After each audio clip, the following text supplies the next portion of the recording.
नाशिकच्या पंचवटीत jogging track असलेल्या Shrikrishna garden समोर साकारलाय 7 मजली देवीदास हाईट प्रकल्प। मग येताय ना आजच आपला फ्लॅट बुक करायला देवीदास हाईट्स मध्ये। आमचा मोबाईल क्रमांक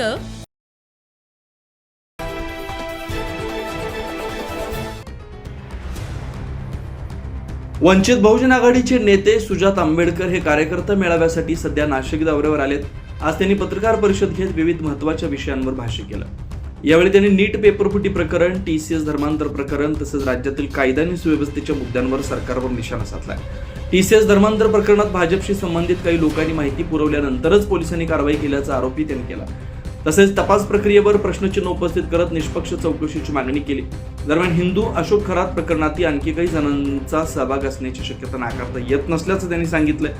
सुरुवातीला काही व्यक्तींचे फोटो समोर आले आणि नंतर ते हटवण्यात आले। हा प्रकार संशयास्पद असल्याचं म्हणत यामागचं सत्य समोर आलं पाहिजे अशी मागणी केली। मी स्वागत करतो या वंचित बहुजन आघाडीच्या पत्रकार परिषदेमध्ये येण्यासाठी आपल्या सर्वांचे आभार। सुरू करताना मी थेट मुद्द्यावरती येतो की 2 दिवस वंचित बहुजन आघाडीचा कार्यकर्ता मेळावा व जाहीर सभा या आयोजित केल्या होत्या नाशिकच्या कमिटीने। त्याच्यामध्ये काल ग्रामीण भागामध्ये आणि आज तसं शहरामध्ये सभा या आयोजित केल्या।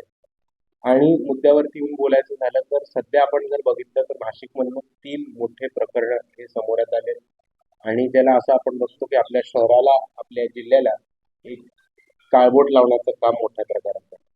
सर्वात पहिले आपल्याला TCSचा प्रकार दिसतो आणि TCSच्या प्रकारामध्ये आपण बघता की एका बाजूला टिस्टा सेटलवाड आणि निरंजन टकले हे एक त्यांचं वेगळं फॅक्ट फाइंडिंग करतात। त्या फॅक्ट फाइंडिंगचं आणि पोलिसांच्या फॅक्ट फाइंडिंगची काही संबंध नसतो। भाजपची लोक ट्विट करतात, भाजपची लोक प्रेस कॉन्फरन्स घेऊन एक माहिती पुरवतात आणि भाजपच्या लोकांनी पुरवलेली माहिती ही जशी काही स्क्रिप्ट आहे त्या स्क्रिप्टवरती ऍक्शन घेतल्यासारखं इकडे पोलीस इन्व्हेस्टिगेशन करतात आणि तो स्क्रिप्ट फॉलो करून अख्खं इन्व्हेस्टिगेशन केलेलं आपल्याला दिसतंय। त्याच्यामध्ये ज्यांना अटक केले किंवा ज्यांच्यावरती संशय घेतला त्यांच्या विरुद्ध ठोस पुरावे अजून पोलिसांनी समोर केलेले नाही किंवा ते कोणत्या प्रकारे या ऑपरेशन मध्ये इन्व्हॉल्ड होत्या। जर लव जिहादचं ऑपरेशन होतं तर कोण कोण इन्व्हॉल्ड होतं, त्या एकट्या महिला होत्या की अजून 4 संघटना इन्व्हॉल्ड होत्या, त्यांना बाहेरचं कोणाचं बॅकिंग होतं, हे अजून कुठलीही माहिती, ठोस माहिती पोलिसांनी दिलेली नाही।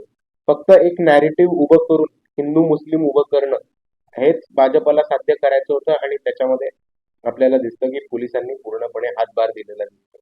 दुसरं जे प्रकरण समोर आलं होतं ते म्हणजे नीटच्या पेपर फुटीचं आणि हा एक गंभीर मुद्दा आहे, आपल्या सर्वांनी समजून घेतला पाहिजे आणि मीडियाच्या माध्यमातून मला हे लोकांसमोर मांडायचं आहे की आपल्याला पेपर फुटी आणि पेपर फुटला ही एक छोटी एक घटना दिसते, पण आपण जर समजून घेतलं तर याच्यामध्ये एका मुलाचं 25 वर्ष 20 वर्षाची मेहनत आणि त्याच्यानंतर पुढचं त्याचं करिअर हे लाईनीवरती असतं आणि धोक्यात येतं, हे आपण समजून घेतलं पाहिजे। एक मुलगा शाळेत जातो, मेहनत करतो, कॉलेजमध्ये जातो, 11वी 12वी ग्रॅज्युएशन नंतर तो अभ्यास करतो आणि हे अपेक्षा ठेवतो की स्पर्धा परीक्षा झाल्या, नीट झाली, JEE झाली, वेगवेगळ्या CET झाली, या वेगवेगळ्या परीक्षांमधनं मी चांगला कोर्स घेईन, चांगली अपॉर्च्युनिटी मिळेल, त्याच्यातनं नोकरी मिळेल आणि मी पुढे जाऊन काम करून नोकरी करून माझ्या परिवाराचं, माझ्या कुटुंबाचं, माझ्या समाजाचं भलं करू शकतो। पण जेव्हा एक पेपर फुटतो तेव्हा त्याचं अख्खं करिअर हे पाण्यात जातं, त्याची 20 वर्ष 25 वर्षाची मेहनत, त्याचा 2 वर्षाचा अभ्यास हा सगळा पाण्यात जातो आणि एका मुलाला पुढे चांगलं आयुष्य जगण्यासाठी, नोकरी घेण्यासाठी, शिक्षणामधनं संधी आणि अपॉर्च्युनिटीज घेण्यासाठी ते दरवाजे बंद केले जातात, हे आपण सर्वांनी समजून घेतलं पाहिजे। तिसरा जो महत्वाचा मुद्दा आणि आपण बघितलं असेल जे नाशिकमधनं झालं आणि ज्याला खऱ्या अर्थाने नाशिकला काळबोट लागले ते म्हणजे भोंदूबाबा खरात यांचं प्रकरण। आपण बघितलं असेल की अशोक खरात यांचे PA जे आहेत ते संशयास्पद कार ऍक्सिडेंट मध्ये मारले जातात, त्याच्यावरती खूप मोठं प्रश्नचिन्ह निर्माण होतं। आणि दुसरी गोष्ट ही की एका बाजूला खरात यांना आतमध्ये टाकलं जातं, पण ज्या ज्या मंत्र्यांनी, ज्या ज्या राजकारण्यांनी, ज्या ज्या नेत्यांनी खरातांना मोठं केलं, त्यांना पाठबळ दिला, त्यांना संपत्ती पुरवली, त्यांना प्रॉपर्टीज मिळवण्यामध्ये मदत केली, ती फॅन्सी पाईपलाईन जी त्यांच्या घरामध्ये जाते, त्यांच्या आश्रमामध्ये जाते, नाशिकला पाणी न मिळत असताना ती कोणी टाकून दिली, ह्याच्यामध्ये कोणते नेते होते, मंत्री इन्व्हॉल्ड होते, हे शोधलं पाहिजे। आणि हे जर बाहेर नाही आलं लवकरात लवकर तर आपल्याला कदाचित असं पण दिसेल की खरातांच्या PA ला बाहेर ऍक्सिडेंट मध्ये मारून टाकले, खरातांना पण जेलमध्ये मारून टाकण्यात येईल किंवा त्यांच्याशी बरं वाईट काही करण्यात येईल. सगळे एव्हिडन्स मिटवून ह्या जे मंत्री आहेत ज्यांनी खरातांना मोठं केलंय त्यांना एक क्लीन चिट देण्याचा प्रकार आपल्या सर्वांचा. आणि चौथा आणि माझा शेवटचा मुद्दा हा नाशिकमध्ये मला मांडायचा आपल्या प्रेस कॉन्फरन्सच्या माध्यमातून, म्हणजे तपोवनचा मुद्दा हा खूप मोठा झाला होता आणि लोकांनी खूप मोठ्या प्रमाणामध्ये तपोवनवरती आंदोलन केलं आणि तपोवन वाचलं पाहिजे ह्यासाठी भूमिका घेतली. पण जर आपण नाशिक शहराची परिस्थिती बघितली तर कितीतरी लोकांचे उपजीवनाचे साधन, टपऱ्या, हातगाड्या, हॉकर्सचं सगळं जे नेटवर्क होतं आणि हॉकरच्या सगळ्या ज्या हातगाड्या होत्या, त्याचबरोबर लोकांच्या झोपड्या, शेतकऱ्यांची घरं, शेतकऱ्यांची जमीन हे कुंभमेळाव्यासाठी जबरदस्ती बळकवून घेतले, हे तोडण्यात आले.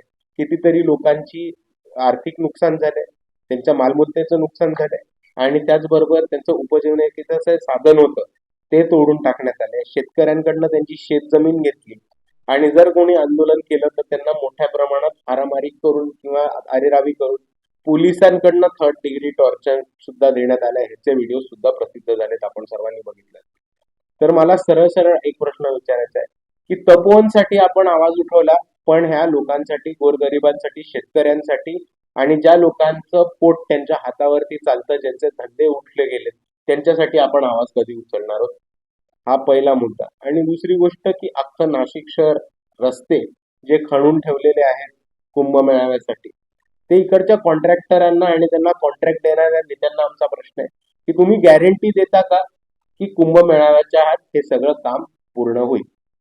आपण आपले प्रश्न विचारू. या संपूर्ण प्रकरणात माध्यमांनी सखोल तपास करून सत्य जनतेसमोर आणावं असं आवाहन सुजात आंबेडकर यांनी यावेळी केलं. 9 न्यूज महाराष्ट्रासाठी प्रतिनिधी योगेश महाजन, नाशिक.